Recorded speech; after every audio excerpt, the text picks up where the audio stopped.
IIM Kolkata, and he is an Science Strategic Management Research Scholar from University of Mysore. Currently, he is also pursuing a CPA from Australia and is an entrepreneur with over 18 years of experience for B2B, B2C, B2G in the areas of strategic management, consultative sales, business analytics, business development, market research, and competition analysis, turnkey recruitment, administration, negotiations in education industry, IT, ITES, shared services, banking, and IoT segment. He has also been working extensively in the verticals of education and training, recruitment and placement, and business consulting. Now, I would like to request all the attendees and my fellow speakers to kindly switch on your webcams. And I would like to inform you all that Ms. Vaishali Shri and team, the HRM totally are conducting opinion polls in chat box to actively participate in it with enthusiasm. And I would like to invite my co-host, Advocate Riddhi Bhanushali from the Mumbai High Court to take over. Thank you.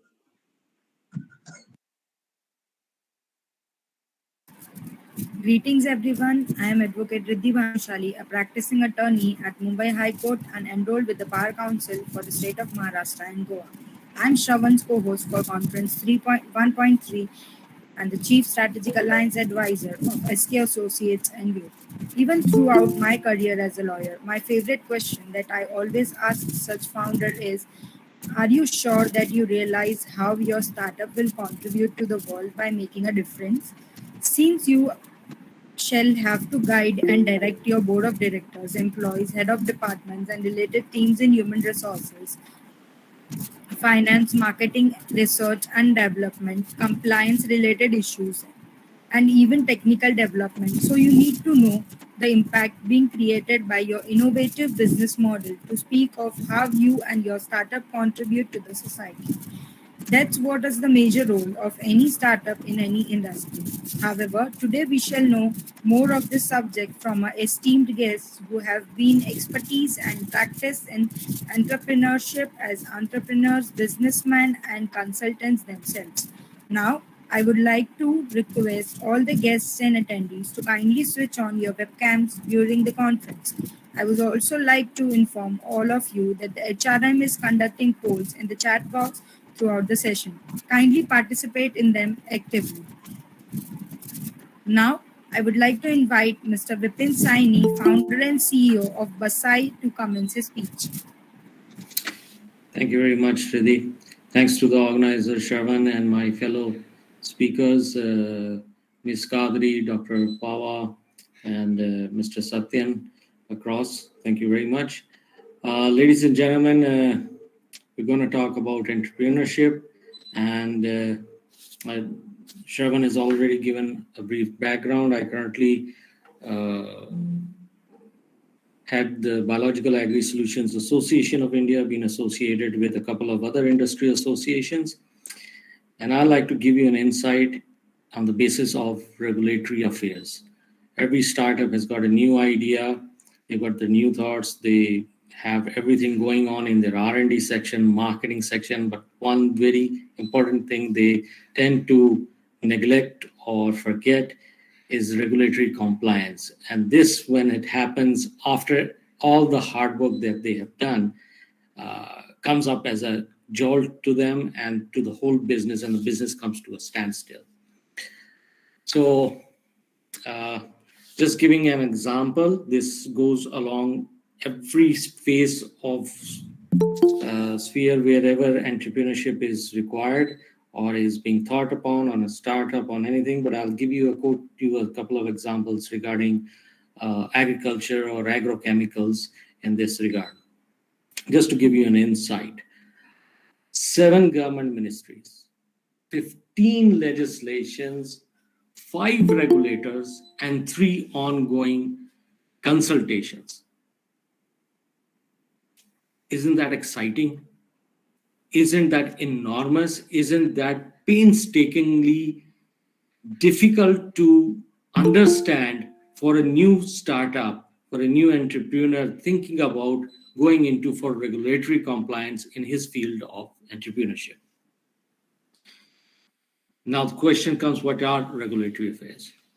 So in a layman's language, I'll just like to tell you is that regulatory affairs is understanding the legislative or the legislations involving your entrepreneurship.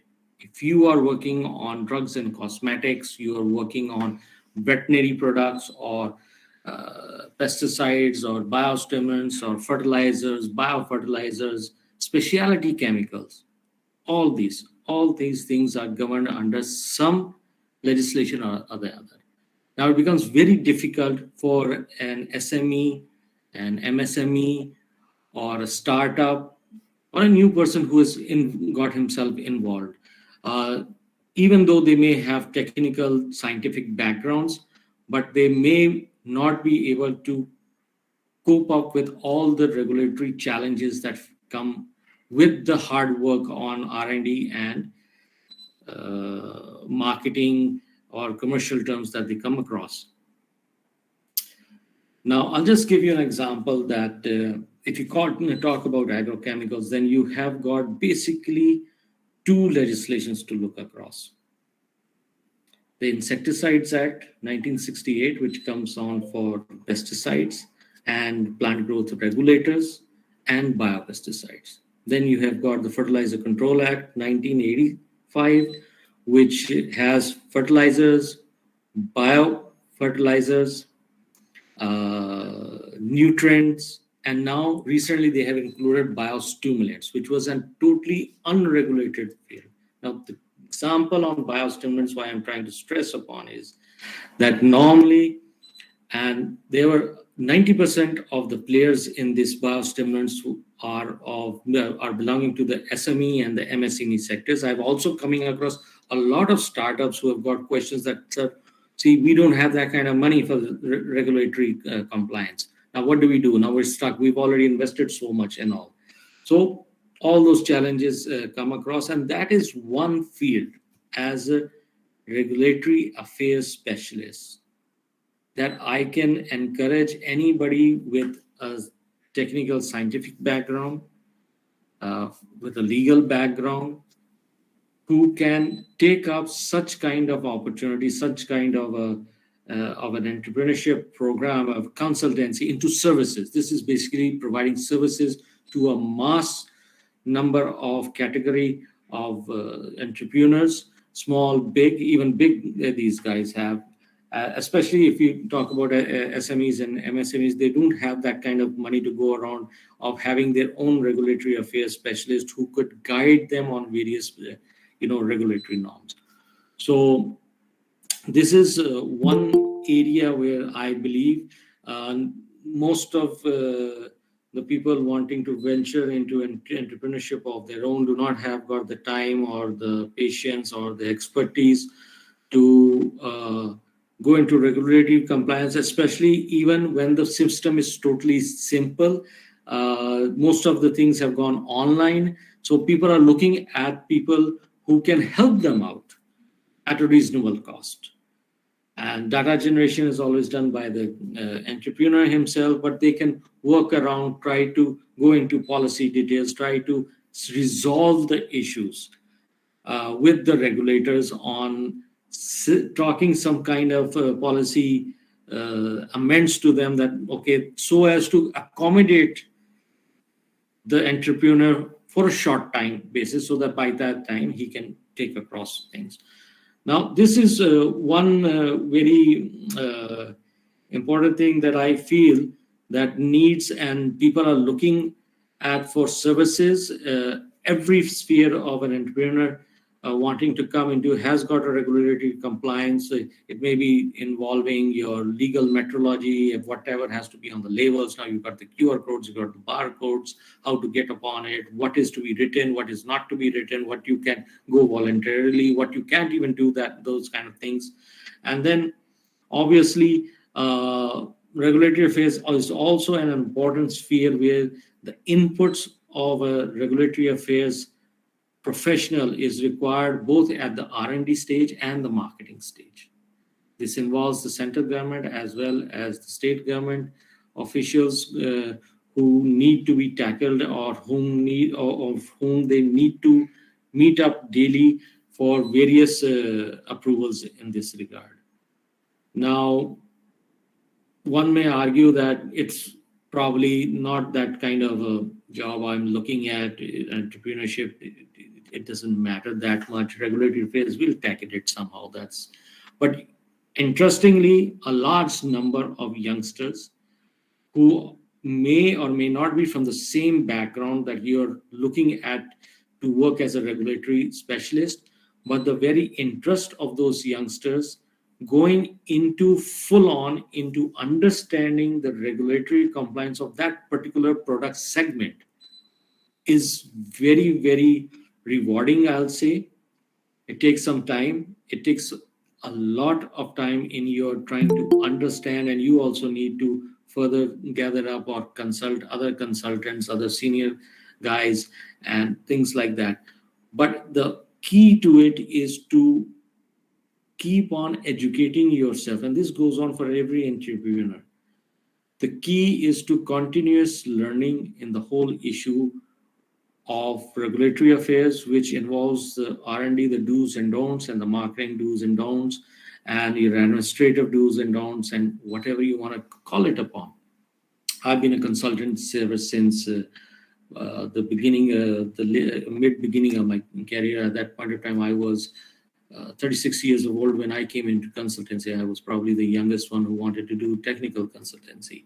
Having a basic sciences background, I have led various industry associations, some of international approved like CropLife India. I was their executive director, heading the regulatory issues out over there.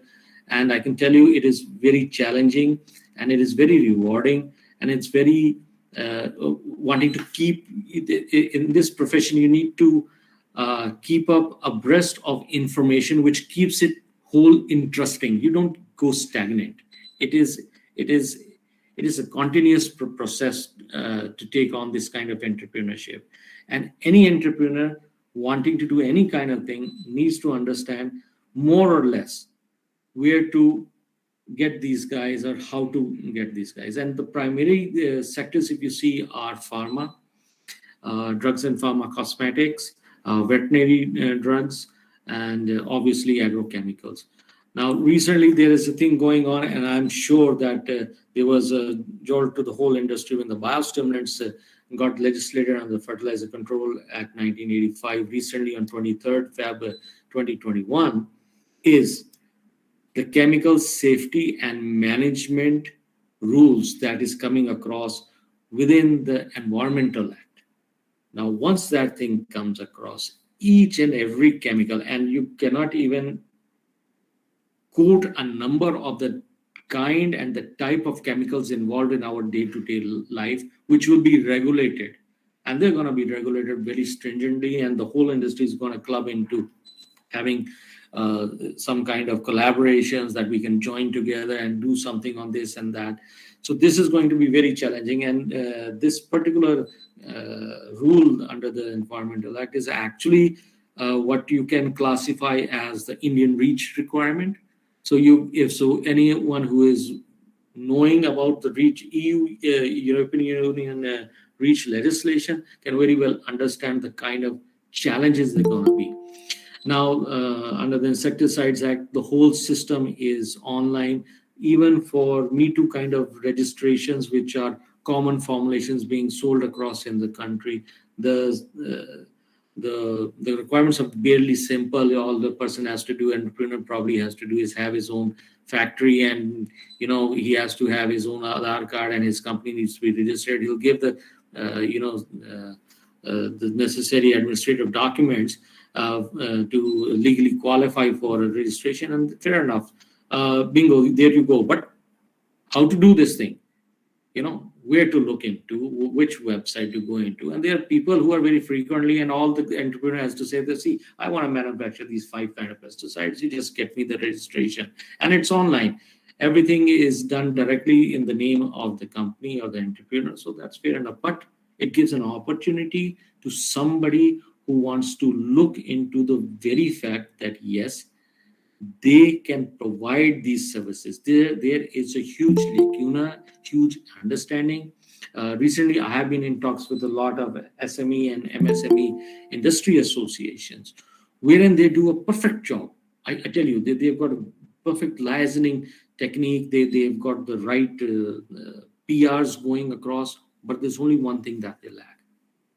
And I'm open in that statement. They lack the technical knowledge or the technical capability of addressing what they want to actually achieve. And for those things, you require people who have attained knowledge over this period. And it's very self-satisfying. I can say you can work on your own time. You can, I mean, it's not a 9 to 5 job. Let me be very frank. You may be working on your own time for your own education. I've been traveling across a couple of countries just to self-educate myself, involving my money. I'm not being paid by anybody, but yes, I'm doing this thing. Another thing is that once you get into the services line, you also have an opportunity to go into publications. I'm just giving you an overall broadcast over here. I published probably more than 40 books referring specifically to the needs of my clients and my industry. And they have been very well received by people. I've recently, as Shravan has stated, I also got an award, which I'm very proud of. But coming across, I'm saying that the innovation, any entrepreneur doing any kind of thing, and if you're a regulatory choosing to go into for a regulatory affairs entrepreneurship, your own consultancy, then definitely you need to keep on learning. You need to keep on innovating to keep yourself motivated and to go over thing. Otherwise, you'll be repeating the same damn thing each day and every day on this regard. So I believe, I'll be open to take any questions, or anybody can contact the organizers if there's anything they want to do. We also can help entrepreneurs in their regulatory challenges. If anybody wants to have their own regulatory affairs consultancy firm, wants to explore the opportunity, we will be more than happy. I would be more than happy to educate that entrepreneur so that they can do very well in their future endeavor. Thank you very much, ladies and gentlemen, for your attention and patience. Thank you. That was an excellent speech, Mr. Saini. However, your elaboration on the points that everything has actually changed since this has been digitized, and entrepreneurs coming up into regulatory affairs industry is also quite unique. Actually, there are quite less entrepreneurs going into that particular sector for right now. Okay, I would like to invite the audience to put forward the questions, if any. Yeah, Mr. Jasper, any questions? Vidisha, Nitya? No questions out here. Riddhi, would you like to put out some questions? Yeah. I don't have any question, please. Okay, thanks. Okay. Shravan, should I? You're not audible, Riddhi, if you could be a bit loud. Should I ask the question? Yeah, sure, come. Yeah. So. Riddhi, you need to be a little about... louder, bache. Yes. Now you're able to hear me? Yeah. Okay, cool.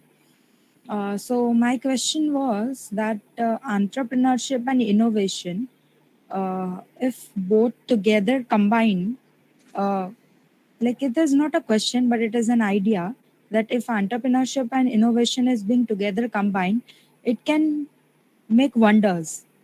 So if gone to the regulatory part of entrepreneurship, what are all the glitches or the things we go through to open a regulatory service entrepreneurship or an entrepreneur, to be a regulatory service entrepreneur? Okay, fair enough. That's great. So it all depends upon your kind of interest.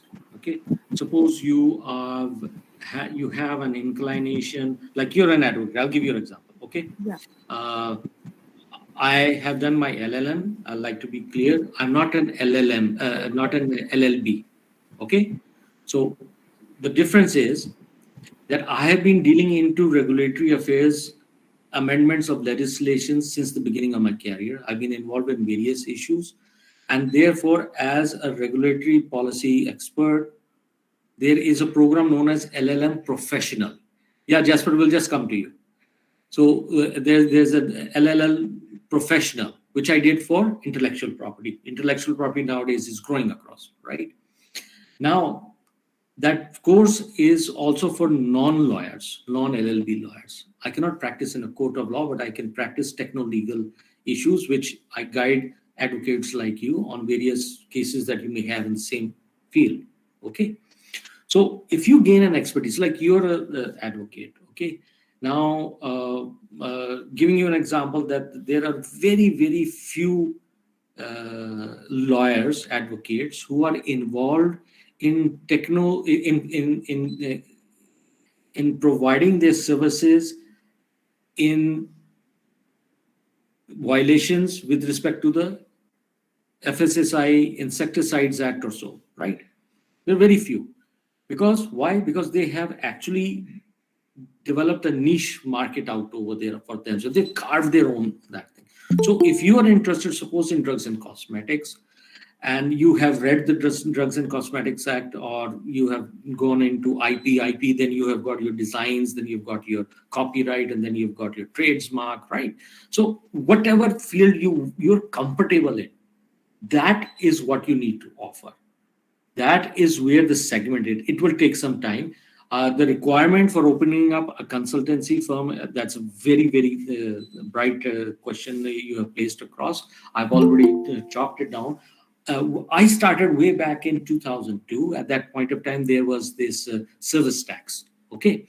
And I got myself registered. I was the lone consultant in the whole industry to have my own service tax. And service tax, at that point of time, it was probably 8% or so. I'm not remembering nicely, or it went up to 12. Nowadays, it's 18. So I got myself registered under the service tax as a scientific and technical consultancy services. Okay. Nowadays, under the GSTM, it bears a SAC code, which is 00440125. Right. So you are recognized. You've opened up your legal consultancy firm. It may be on proprietorship. I work under proprietorship. I work alone. Okay. It may be in partnership. Okay. And then, like, I have chosen my thing into the chemical sphere with more focus on pesticides, in the chemical pesticides. And nowadays I'm working totally on the biologicals. So there's a shift. I have worked on n number of amendments of the Insecticides Act along with the government. I am also was the lone member of the interministerial doubling farmers' income in my own capacity. Rest all of the members, if you go through all the 17 or 14 volume report, all of them are ICR scientists or government employees. I was the lone one out over there because I was unique in that, and I gave a huge input on the plant protection segment. So opening up is not the only thing. Is your confidence, and you need to gain some kind of expertise first. Expertise does not necessarily mean getting a training, getting a course. Yeah, if there's a course available, fair enough. You take that thing. There are a number of free courses. Even FAO even conducts free courses that can be certified and all. But again, it is your own interest and your own self-study. That's what I'm saying. You need to know where to look. You will be amazed to see that every day I go to probably 10 to 15 websites daily just to gather knowledge. Just before this, I went to the Department of Agriculture and Farmers Welfare, and I got all the PPTs, which was just uploaded by the ministry on the Agriculture and Horticulture Commissioners meeting held in July in Bangalore, if I'm not wrong. It was held over there. So I go through the gazettes, I go through the parliament question and answers. How many of you guys do that thing? So it's all about how you're trying to look into your profession, and that's where you innovate. You go into niche places where the least persons are. That is your strength. That is where you stand out. That is where you make a mark in your own right, in your own entrepreneurship, to click to attract people. Nowadays, when I started, there was no social media. Now you guys have got social media. You've got your you've got your LinkedIn, you've got your Twitter, you've got your YouTube. I mean, you can do n number of things, even if you're doing on your own, and then create a market. One article on the LinkedIn gets you a number of queries coming across. Can you help us out? Fair enough. Here, bingo. I've got one client. May not be that rewarding, fair enough. But as you gain in popularity, you are able to demand your own or dictate your own terms for doing so. So, really, I hope that was useful to you in this regard. Okay. Yes. Okay. That was quite Jasper, clear. you wanted to say something? Sorry.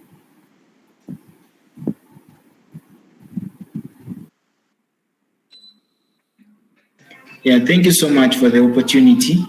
My name is Jasper Twesike. I am a Ugandan by nationality. A friend of mine called Council Polnat Vaidu shared with me this great opportunity to be part of this amazing opportunity for entrepreneurs. I am a young entrepreneur. I am a social entrepreneur here in Uganda, and I'm very privileged to hear some good words from you, Mr. Saini. You talked about very many issues, professionalism, challenging tasks everywhere, which I do really acknowledge. You talked about keeping yourself motivated, which is really nice, as in to attain better results. Now, you talked about helping entrepreneurs in regulatory challenges. Helping entrepreneurs in regulatory challenges.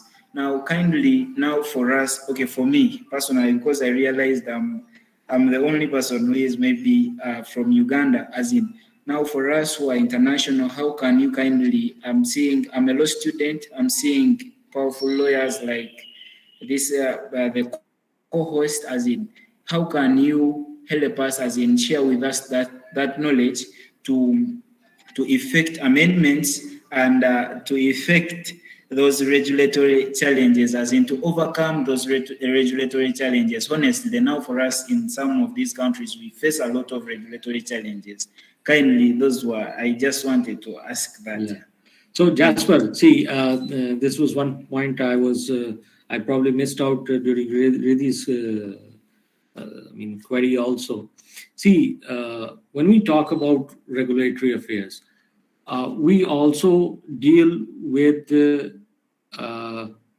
forging, collaborations. Like you're from Uganda, right? And you want to do something in India, but you're not aware of things. Fair enough. So, as a consultant over here in regulatory affairs, when we approach each other, and there's a query from your side that says, "Look, I've got this thing. I want to do this thing in India, but what are the regulatory challenges? How do I move about?" So that is where we come across. Like I'm basically concentrating on chemicals and pesticides and botanicals and biologicals across. So that's my forte, right? But that does not necessarily restrict me from helping you out. Why? I'll tell you. You come up with a product which is non-agriculture. Okay? You come with a product that is non-agricultural based, and suppose like a drugs or cosmetic item. Okay? Fair enough? Now, you want to know what are the requirements out over here. Now, as a regulatory affairs expert, that becomes a challenge for me, right? And I am in a position to give you certain amount of information regarding your requirement in this regard. It may be import obligations that have to be done as an entrepreneur, or whether you can start the business directly into India, how you can do it. You'll require accountants to set up your own firm out over here or things like that. So that is where the collaborations go across. That is where we complement. Or in the other hand, I know that, okay, Jasper is there in Uganda, and Jasper probably deals in agro products or something. So I can just say, okay, Jasper, I have got a project for Uganda. Would you be willing to collaborate with me? Can we come up together for a business solution? Can we be complementary to each other? So that's what we're looking at. Jasper, is that? I believe he got stuck. So, I mean, what I'm trying to say is that the sphere is so large that when you develop an expertise in one particular field, you have got the opportunity of exploring other fields also, which is practically the same. You know, how to read a legislation is absolutely the same. Understanding it, like I'll give you an example. I started my career as a senior research fellow with the Indian Council of Agriculture Research. Okay, I have some bioefficacy trial experience with me. Then I shifted on to work as a toxicologist in one of the leading laboratories in India, known as the Shriram Institute for Industrial Research in Delhi. I worked as a toxicologist also, right? Now, when I go into this whole issue, toxicology, as a toxicologist, I did toxicology tests for drugs and chemicals, medical devices, pesticides, biopesticides, food residues, and everything. So therefore, the knowledge attained gets utilized in other sectors, and the same is for the Drugs and Cosmetics Act also. Then you've got your environmental issues. Then within the environmental issues, you've got your CBC compliance, the pollution compliance before starting something. Then you've got the state regulatory people, which department, which the persons have to be contacted. So this is all that you need to take across. I believe I was able to clarify what Jasper has been wanting to ask, or if there's anything left across, anybody can just point me out. I'll be happy to clarify that further. That was actually quite clear, Mr. Sen. I would like to request you to share your email ID in the chat box. I will. If anyone has any queries, they can straight away mail you and connect with you. Thank you. Riddhi? Yeah. I would like to thank Mr. Saini for his amazing speech, which enthralled the hearts of our audience and shall inspire us for years to come. Now, I would like to invite Dr. Pava for her informative and knowledgeable speech.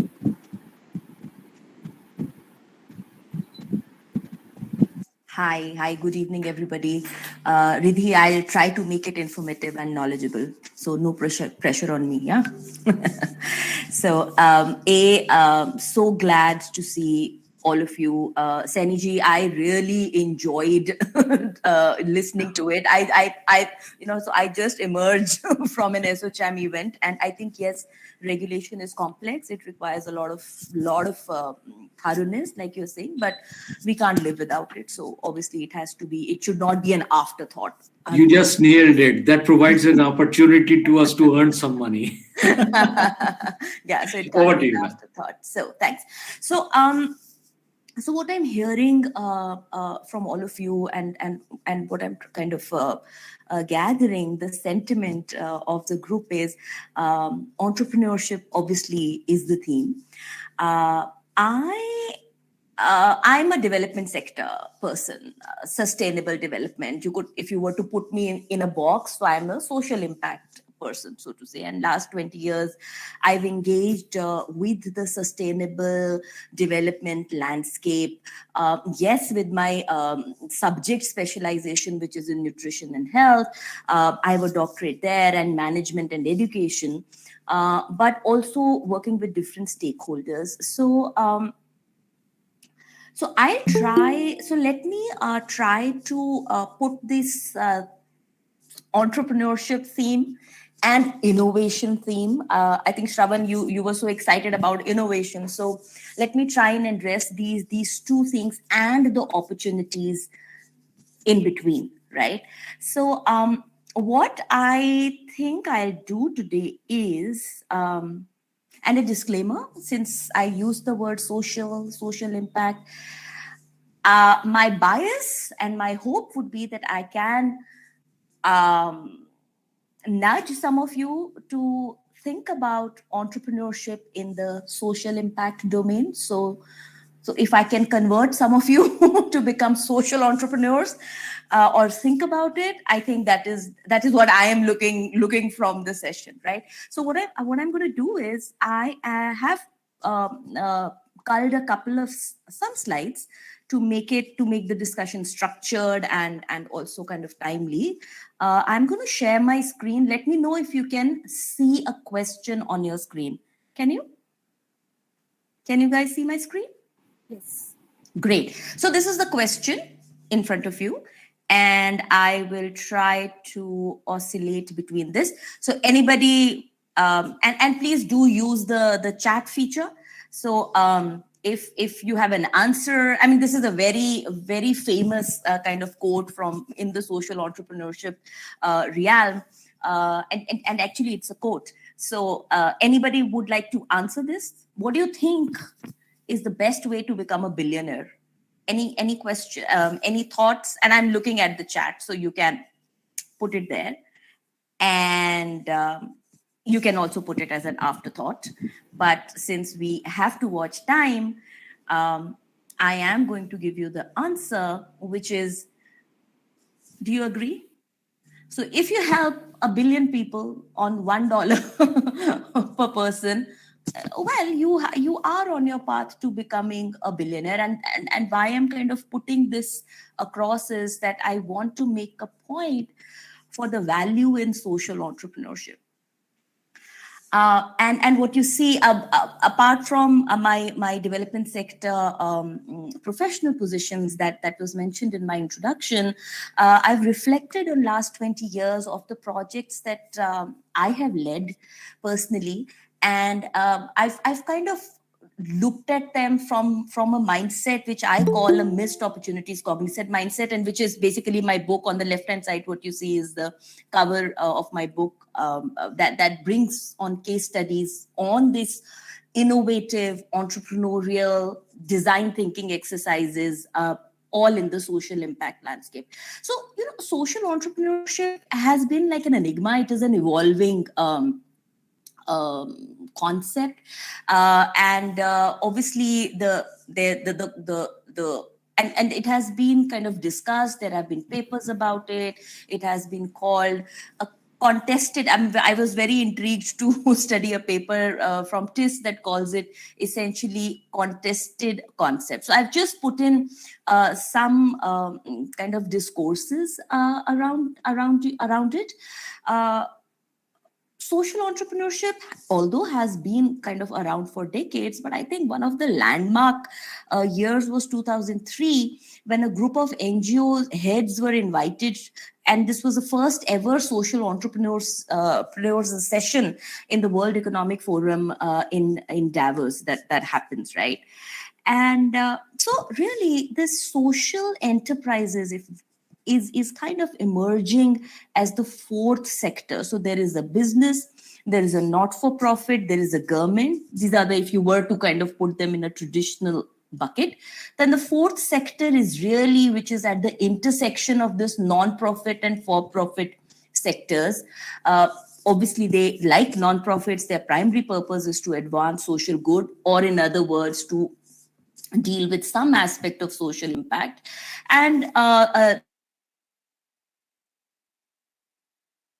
resources from a business idea. So it is not really grant based. And obviously, another way of looking at social enterprises or kind of understanding them is that they look for multiple bottom lines. Any answers in the chat? What could be these multiple bottom lines?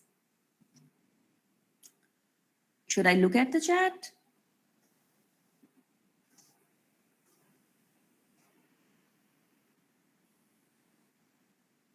No afterthoughts? Okay.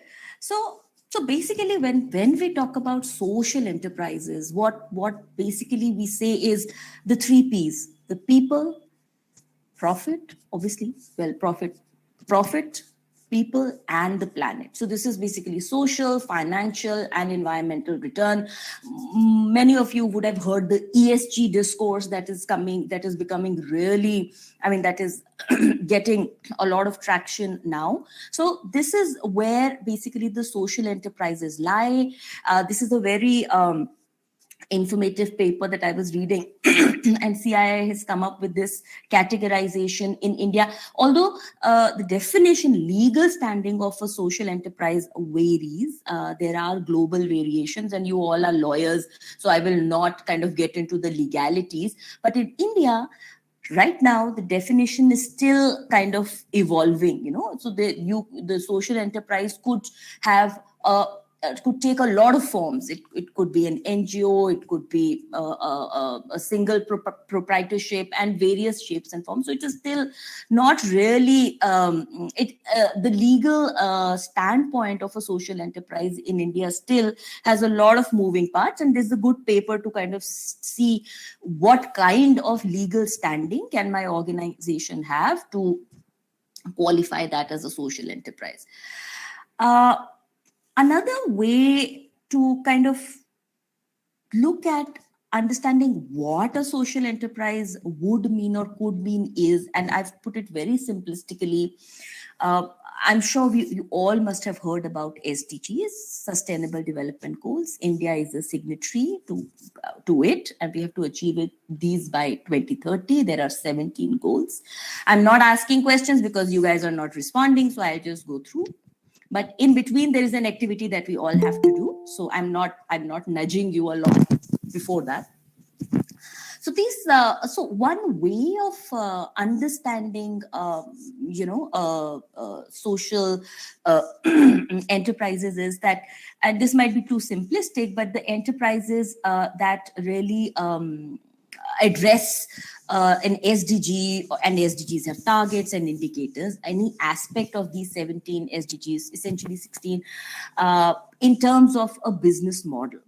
I mentioned the SDGs, just a quick refresher. This is what the world has signed up for, and each box that you see has a host of targets that have been outlined. And India is a big variable in the equation, in the world's equation of achieving these goals. So India's progress towards SDGs matters, and I'll tell you why I'm mentioning this. Why I'm mentioning this is because this landscape opens up the social impact, the sustainability landscape opens up a lot of opportunities.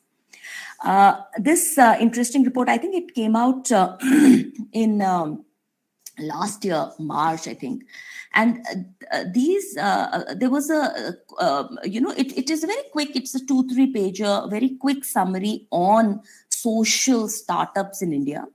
And if you really see the kind of targets and the kind of investment that is being estimated, that is required for India to attain sustainable development goals, it's a global issue, right? So, and there is global interest in India achieving or at least progressing towards these goals, because, like I said, we are a huge, because of our demography and our population, we are a huge variable in the SDG equation.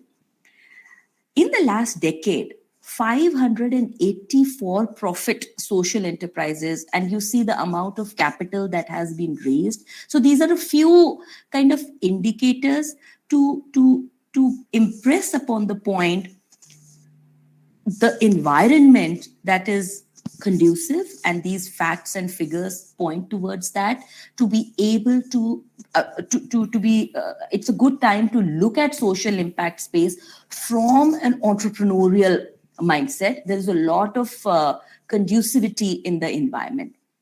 I've just highlighted the few points. I'm sure you would have heard that we have announced a social stock exchange. Like a traditional stock exchange, there is a social stock exchange that is being talked about, and this is basically to facilitate fundraising for social enterprises. SEBI has constituted a working group, and it has progressed. I mean, still the nuts and bolts it'll be some time till everything is figured out. But the landscape is ripe and brimming with opportunities, and really with this pandemic, social entrepreneurship, I feel, and it is being viewed as the need of the hour, because SMEs, the estimate is that 7 out of the 10 jobs are being created by SMEs. So the contribution in employment generation of these enterprises, the small and medium-sized enterprises, is huge. And it is being recognized, and with the COVID pandemic and the economic slump that we have seen, it is even more kind of being called upon as the need of the hour. These are some indicators that I just some points that I just culled out for you to see what is being said about social enterprises. So these are being described as more sustainable, inclusive business models, ESG, promising investments from the ESG point of view. According to World Economic Forum, these 40 global organizations, and this was basically more as a response during COVID. And if you see post-COVID, when we build back better, that is the resounding voice. A lot of discourse is around social impact and business ideas. On the other side of things, again, these are, I've just highlighted, taken out some key insights from the reports, that the young population, the workforce that we have, they are really, and these are the statements that I've put in here are all bases these surveys that have been carried out. And it says that people are caring more about civic responsibility. They are caring more about the triple bottom lines. They want to be a part of, something that is meaningful. They want to be a part of something that does the right thing. All these are insights from these reports, and the kind of investment that is flowing into solutions for sustainable development goals. Another report, the Social Innovation Trends 2020-2030, and it's called the Next Decade of Social Innovation. So it is talking about partnerships. It is talking about complex, interlinked global societal challenges, and it is talking about convergence. Some key, statistics here, that how, this is basically building upon the point that I was just talking about, the millennials and Gen Z, and how the mindset of the young workforce is being shaped, or it seems to be shaping up. The report, the Social Innovation Report that I just mentioned, has outlined these business trends, the hot business trends for the decade. And impact investing is one sector of venture capitalism that has been growing exponentially, and it has been highlighted as a hot business trend that will come. And the report kind of goes on to say the kind of assets that are being invested. There are so many funds. There are so many health funds that have come up. There are so many energy funds that have come up. I'm sure you would be aware of these from a legal standpoint. But I'm making these points to again impress upon the point that there are all these are signs and symptoms of opportunity. So whenever there are challenges, there are opportunities. So this was about opportunities. I hope I've been able to kind of convince you to an extent that social impact landscape is a landscape that is worth looking at from business-driven, entrepreneurial, innovative solutions. We talked about opportunities. I want to change the lens a little, and the second lens I want to take is that of missed opportunities. Now, what do I mean by that? Paula, I have one question. Yes. I am asking in between because if the flow would go on and again I would ask you the question, then it would be unfair. So, as you had spoken about impact investments. So, I would like to know what exactly impact investment is. Fine. I take courses on impact investment. So impact investment, if I were to put it, and to everybody also, please don't hold back. If you have questions, just use the chat feature. so that I can, when I finish, I can come back to it, and we can kind of look at it. So please don't hold back. Uh, so impact investment, when we say, so whenever an investment is made, right? Whenever there is an investor investing in your startup or investing in your company, there is an ROI, return on investment. I give you 2 lakhs, you make 20 lakhs, you make 80 lakhs, whatever, what is the, and in what time duration. This is how you make your business plan, right? Impact investment is, there is an investor, but then it is the investment is, and the return on investment is not just in monetary terms. The social impact, when I say impact, it is the social impact that is being talked about. And there are this community of impact investors is growing. And there are ways, there are methodologies to quantify the social impact, SROI, social return on investment, we talk about, right? These are complex concepts, but in impact investment, it is, yes, an investment is made, but then the ROI is in terms of what I said, the triple bottom lines, in terms of social impact. So that is, to put it simplistically. So, and to everybody, just keep jotting down the questions. I'll come back to that. Riddhi, is that okay? Should I go ahead? Yeah. Yeah. All right. So, when I talk about missed opportunities, and this is where I was mentioning the case studies that I kind of jotted down in my book, I have come to believe that there is value in looking at the landscape, any landscape, from a mindset that I've articulated as MOC, missed opportunities cognizant mindset. And in social impact landscape, I feel, my experience has been there. This mindset is really of value. Why? What does this mindset basically say? It says that it's a known fact, right? It's common sense that social impact or sustainable development problems are huge.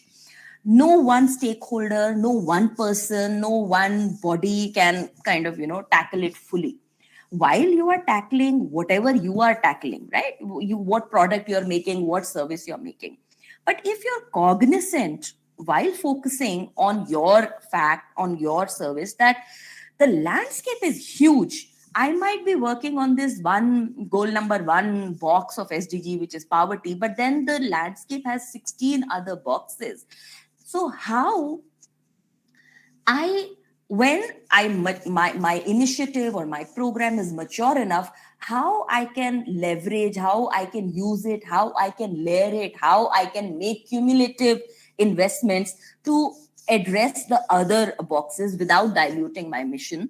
And I think there is value in such partnerships. It opens arena for more funding, and it really brings kind of expands your return on investment. While you're doing health, you could because you're already there, your infrastructure is there, you could use that infrastructure with just minimal investment to tick something off from another SDG box. And since my experience is all in this, amongst these SDG dabbas, and mostly in education and health and nutrition, my book has these case studies of how actually these opportunities were identified and they were addressed upon to set up projects that obviously were funded by various organizations. So okay, now this is a non-negotiable exercise. What I want you to do is, I want you to look at this video. It's, I think, a 30-second clip. I'll pause it in between. And you see already in the screen, on the screen, you would see there are two kind of teams of 3 each, one in white jerseys, one in red jerseys, black jerseys. I want you to count the number of times the players in white jerseys are passing the ball, right? Are making basically the number of passes they make. Everybody can see my screen? Thumbs up on the chat. Ready? And whatever is your number, just put it on the chat box, right? I'm going to play the video. Hopefully this plays well. It is playing. Okay.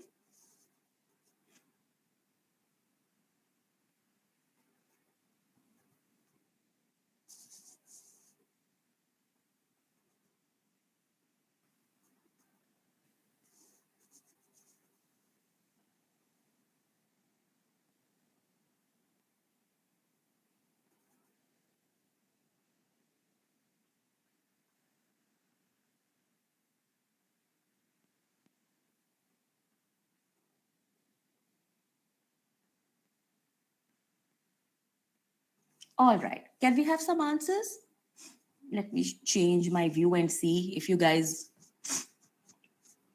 Nobody counting? Okay. 16. Debujit says 16. Prerna 16. Ridhi 12. Raka 12. 9. Cool. Okay. Anybody who is kind of still calculating, please don't hold back and put it on the chat whenever you feel like it. Let me go ahead and ask you something else. Did you notice any other thing that was happening while I was playing the video? Did anybody see a gorilla? Yes. Type in chat if you said so. By the way, the correct answer was 16. Sorry. Okay. Debojyoti says yes. Vipin says yup. Ashish says yes. Fine. Everybody has... I couldn't see the gorilla. Those of you who saw the gorilla, or I'm just asking everybody, did you see any other change? Two more changes happened. The color of the curtains changed. Say Y and C if you saw that. And one player left the game. Say Y and P if you saw that. Prerna saw the player leaving. YC, anybody? Curtains changing color? Okay, let's look at it again. So yes, this is 16 passes that I told you. Did you spot the gorilla? Some of you did. And some people, like me, they miss the gorilla when they see it for the first time. And let's see, let's just rewind, and it'll rewind and we'll see where the colors of the curtains changed and the player left.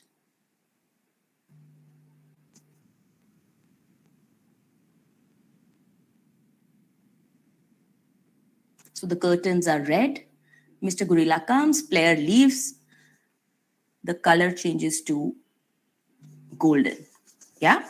So big suspense over. Now, the point I'm trying to make with all of this is when we focus on something, right? It is but natural that because we are really concentrating on something, we tend to overlook. And this is how our brain is tuned. But this is the point that I'm making about missed opportunities. And I've put together a couple of slides to show you just, some examples of how this missed opportunities cognizant mindset was used to kind of be cognizant of the fact that whatever I'm doing, that's fine, but I am cognizant that I might be missing on other things that might be happening and might be more relevant, especially when it comes to social impact, because according to me, truly, even a single missed opportunity for creating impact that is in your power and you can do is really an opportunity, one too many, which is the title of my book, Of Missed Opportunities, One Too Many, Looking Through an MOC Mindset.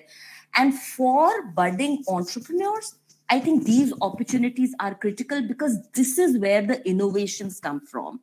And let me share some examples to make the point what I mean.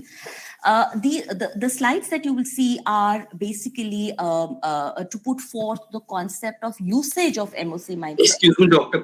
Power. Sorry for the interruption. if you could Am just I- wrap up in 4 minutes. Oh, okay, fine. So these are basically just case studies. These are in my book.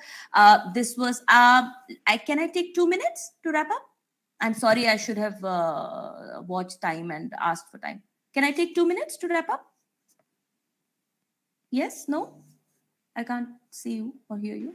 Yes, you I'll can. take 2 minutes. Thanks. So again, these were set programs that you see. Obviously, in education, this was with the government. This is Banda district in UP. This is from Rajasthan, self-help groups.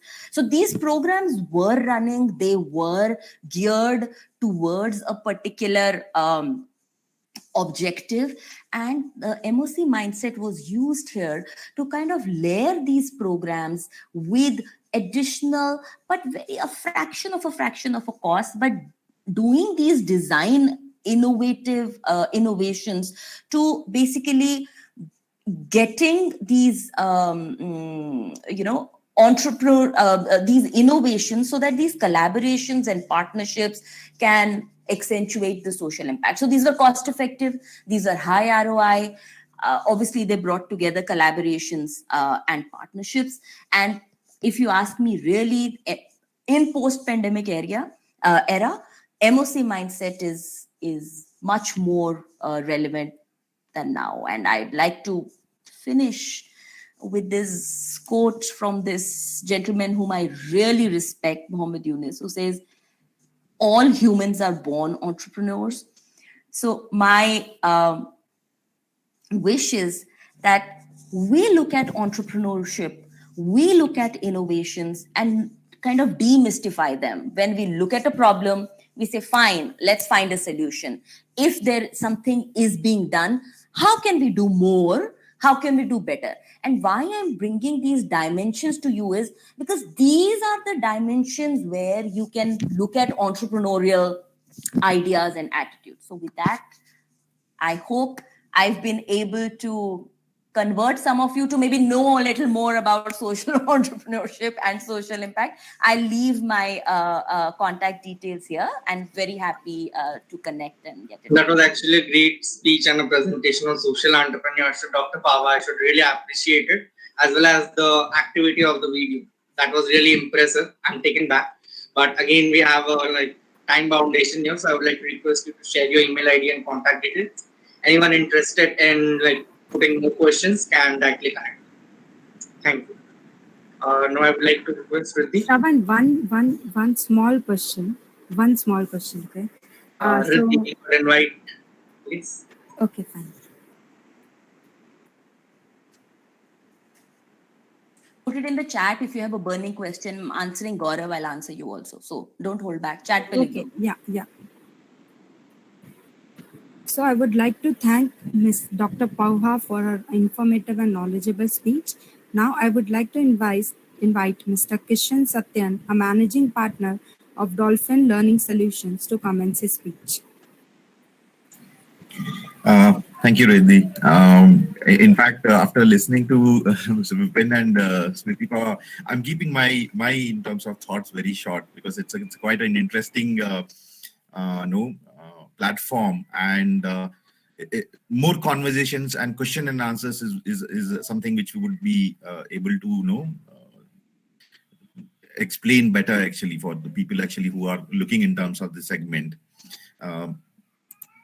So first is I would like to thank you for holding the space for all of us to talk about emerging trends in innovation and entrepreneurship. And as Peter Drucker rightly said, that the best way to predict the future is to create it.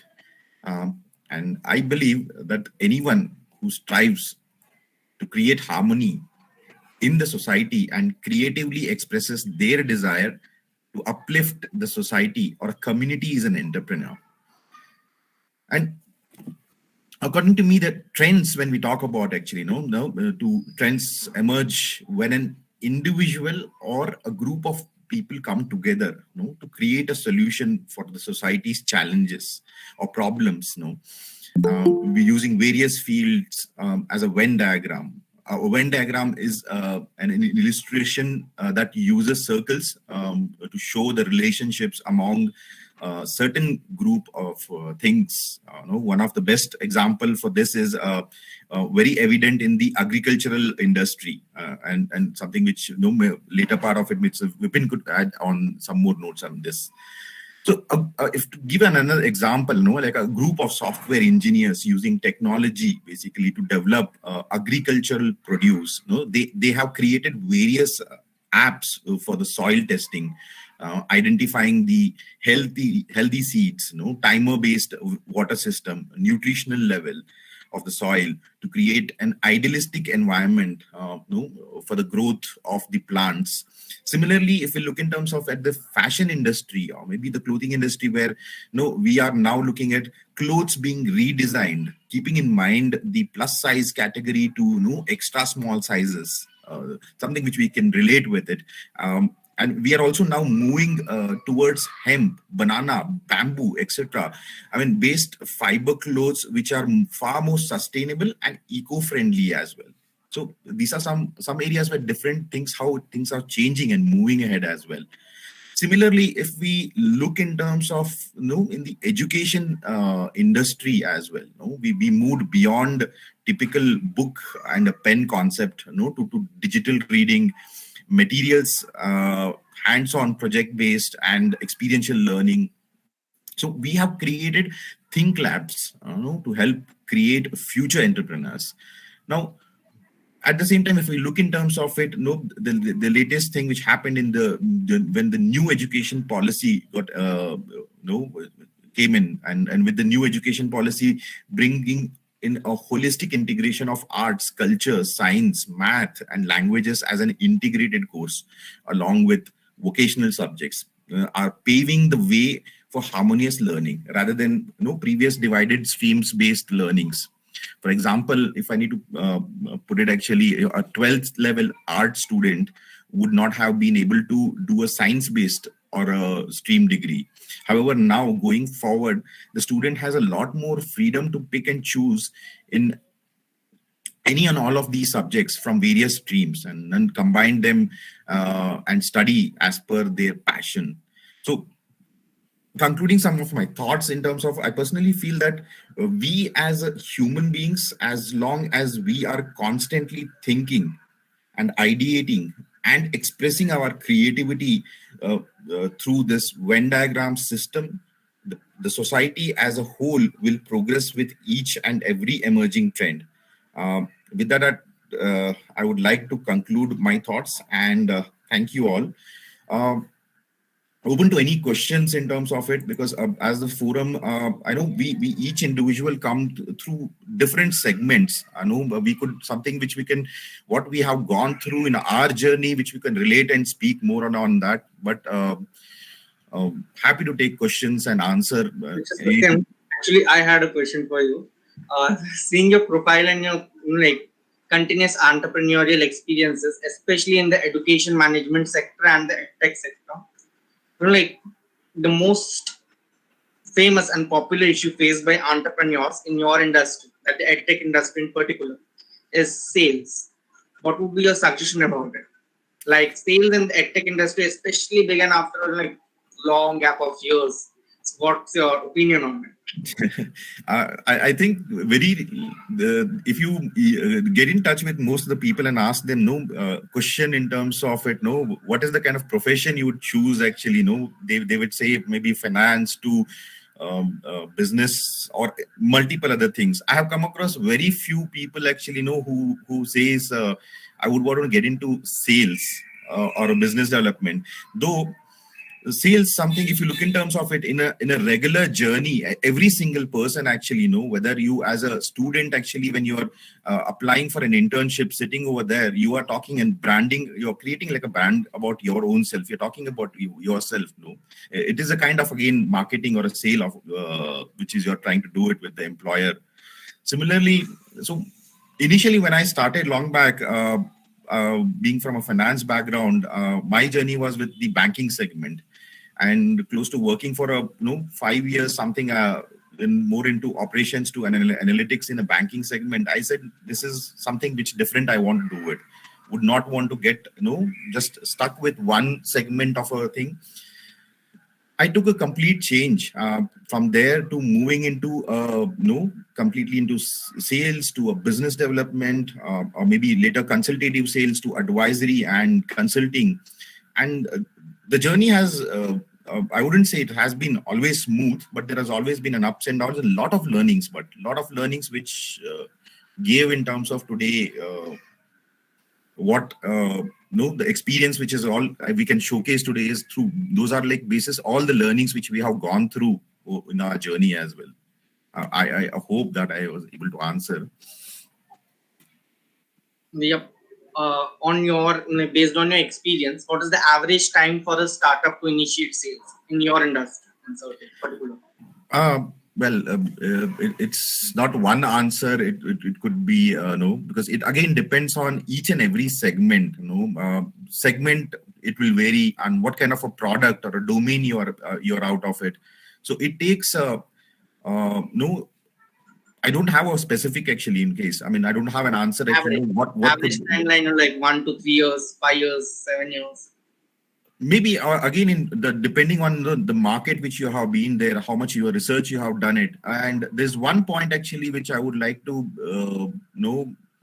maybe emphasize when you said the timeline, correct? Something which Vipin and Dr. Pava will also agree is being an entrepreneur, something you need to network a lot. Research and network is the very key to most aspect, because today it's not about how much money you have it actually with you, or how many people who can invest on that, but it's about your network.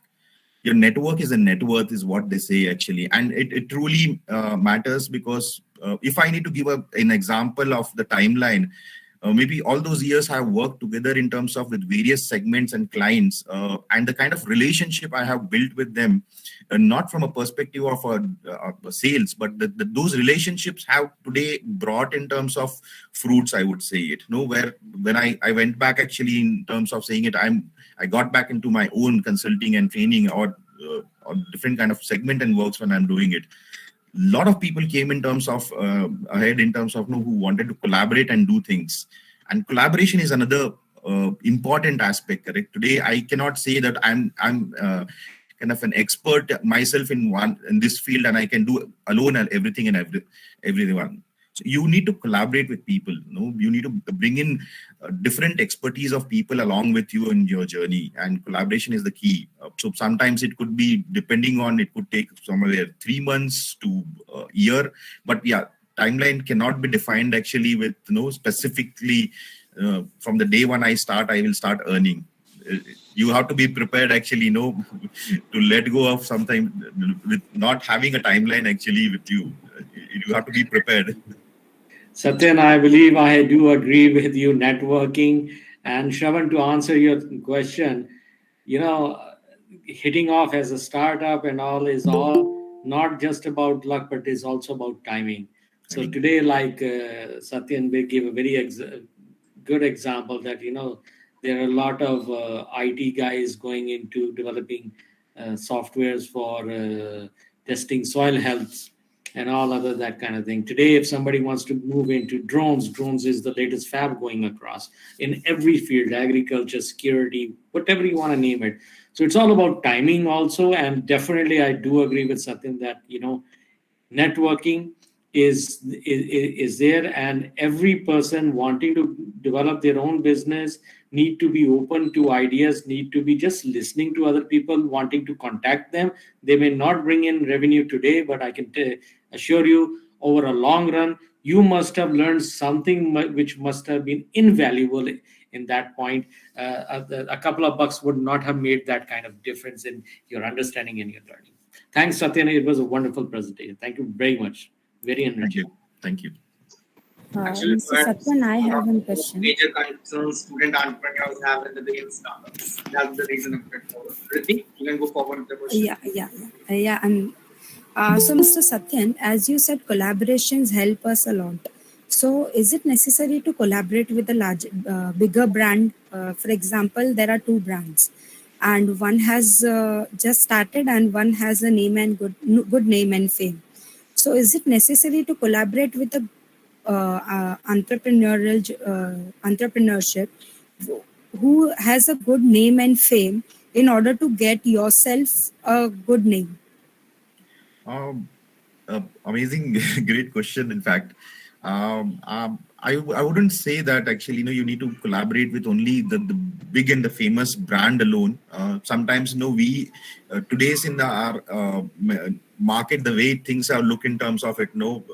Branding has become a kind of the kind of marketing happens on a branding part of it. It's become a two huger things. Sometimes we tend to not look at those other set of companies who may not be that doing a branding at a level. Actually, when you look at a brand, actually maybe a clothing brand to a big, the common names like Levi's to a Allen Solly. You may not go into actually some of these big brands receiving the materials actually from a very common place actually, and they are equally the quality wise was good. I could say like an example like Arvind Mills, which used to in fact give the major materials to a major brands. So brands does not actually play a role in terms of maybe at a later stage it might come into a picture and an impact. But what help in terms of a collaboration is in terms of I can take an example actually. So while in an education segment, you are into you need to develop a framework and maybe a curriculum which you are assisting to an institute.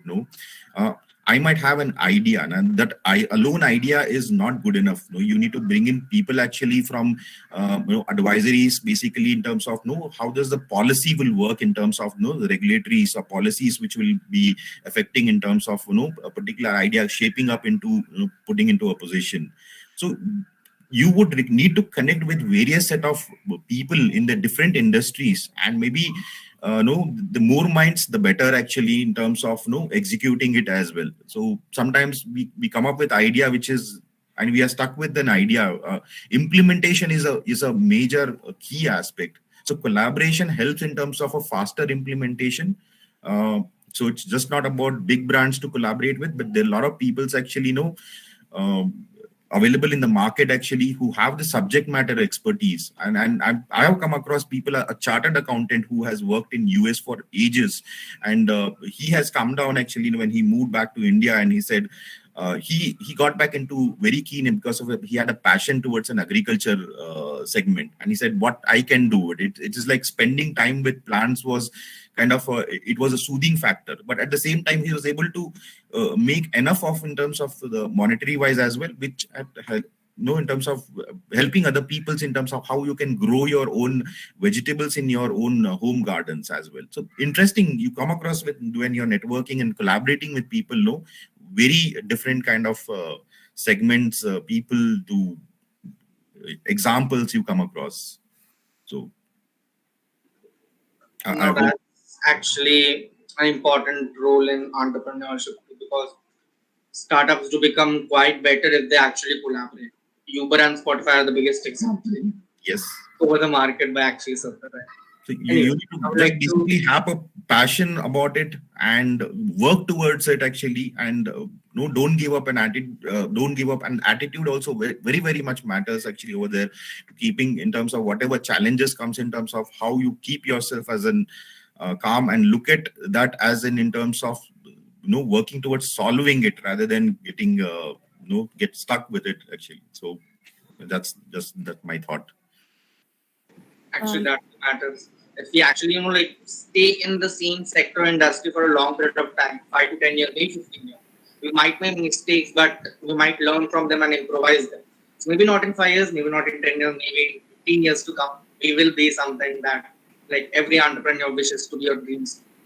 Even Big Basket is a great example that took 15 years to actually climb to the place where it is currently standing. Though Chandani is quite patient man to be sure. Mr. Satyan, I have one question. I am also owner of a clothing brand as well. It is not a very big brand. We are a very small, running on a very smaller scale. So we have faced a lot of difficulties while running this brand. So do collaboration will help us to get that brand at a certain level in clothing industry as well? Yes. In fact, that would help, and you just not need to limit oneself. Actually, just looking at only at in India as a market today, as technology is one of the thing which is advanced so much, and the social media platform, as Mr. Vipin Saini also mentioned earlier, how you can leverage these as well. As one of my through my network, I have seen actually who was now you can open actually your business, actually run it in US so easily that you can sitting at in India, you can register a company actually in a US. There are people actually who are ready to, in terms of legally support in terms of whatever documentation is required.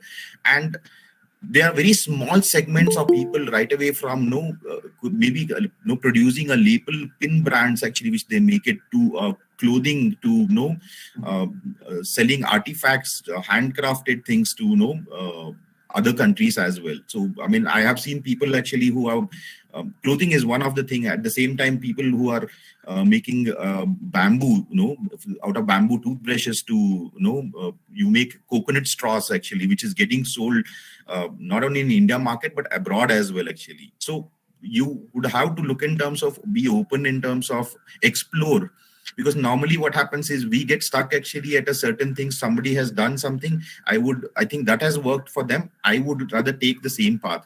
May not work. It has worked for them, but it may not work for us at the same time.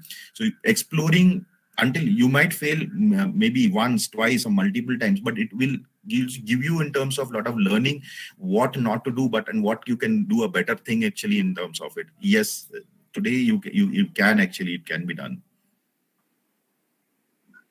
No, that was actually a precise answer, Mr. Satyam. I would like to thank Mr. Krishan Satyam for his amazing and fabulous speech, and I would also like to thank all the speakers on the panel today for giving and contributing their time to make this an amazing event for everyone. And I would also like to thank the attendees for being patient with us for 1.5 hours. Surely that's a lot of time.